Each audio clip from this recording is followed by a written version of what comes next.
ہمارا مزاج ایسا ہے کہ ہم اللہ نے جتنی نعمتیں دے رکھی ہیں ان نعمتوں کا شکر ادا نہیں کرتے، لیکن اگر اللہ کی طرف سے کوئی تکلیف اور کوئی مصیبت اور کوئی آزمائش آ جائے تو ہر کسی کے سامنے اس کا ڈنڈورا پیٹتے ہیں۔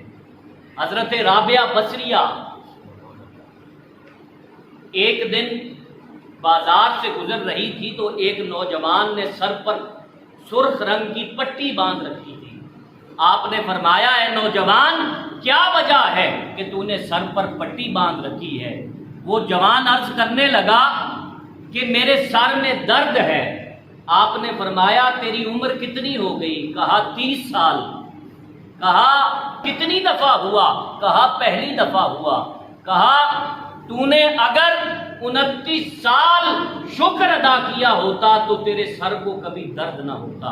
اور جب اللہ رب العزت نے 29 سال 11 مہینے 29 دن تجھے صحت عطا کی، تو نے اس صحت پر شکر کی تو ایک پٹی نہ باندھی، لیکن آج سر میں درد ہونے کی دیر تھی کہ تو نے شکوے کی پٹی باندھ لی۔